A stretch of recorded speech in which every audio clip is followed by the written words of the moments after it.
Fairbairn into Loverboy, and then Loverboy, all of a sudden the world starts hearing the sound that's coming out of Vancouver, and you start getting calls from the Bon Jovis and Aerosmith and all that stuff. So all of a sudden now Aerosmith is coming to town. And I remember meeting Steven Tyler and Joe Perry at Outlaws. They came in, I was playing there one night, and they walked in, I was like what? What are these guys doing here? You know?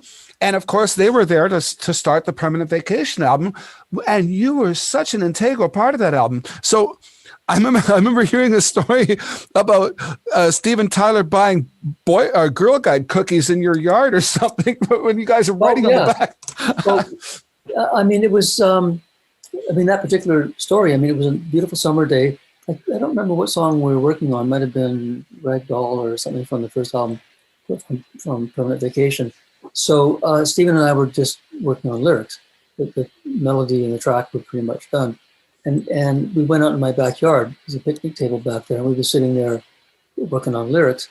And unbeknownst to us, some Girl Guides knocked on the front door.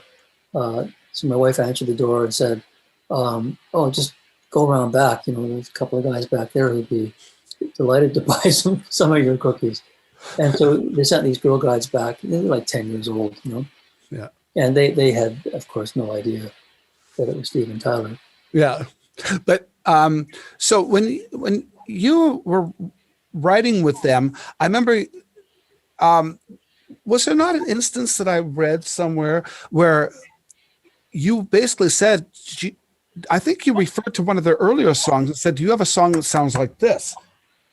And I forget which one it was. It might have been Ragdoll. It was just a feel. And also Ragdoll, we were talking to Mike Fraser, and he talked about how that song was ragtime almost right up until the very end.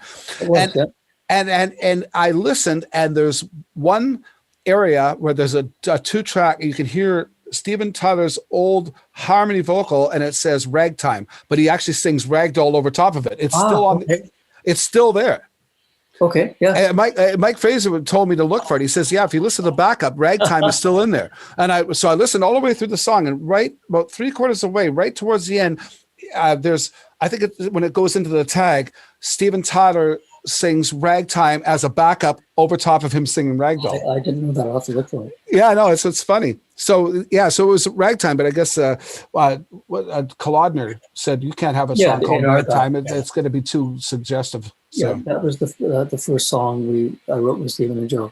But I don't think ragtime was the reason we called it ragtime was we were kind of doing a New Orleans shuffle kind of a song. So right. It was rock and roll, but it also had kind of Southern influences, and we just thought ragtime was a great title, and it would have stayed ragtime. But John Kolodner, who's a very opinionated A&R guy,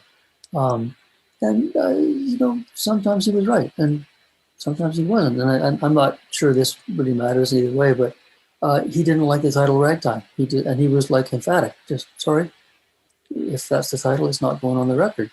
So. We just thought of 100 other titles, and John didn't like any of them.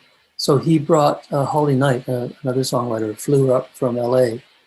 And, I hope I'm correct telling the story, because I don't want to take anything away from her.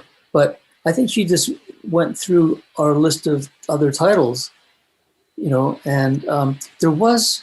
in the lyric, the verses, the word ragdoll is in the lyric. Yeah, it's like it says like ripping up a ragdoll. That's in the verse. So whether she spotted it there or somewhere else, she just said, "What about ragdoll?" And Kolodner liked that. So and it was already there.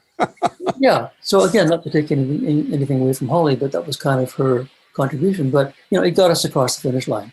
And John did the same thing a few years later, a song called Deuces Are Wild that I wrote with Steven.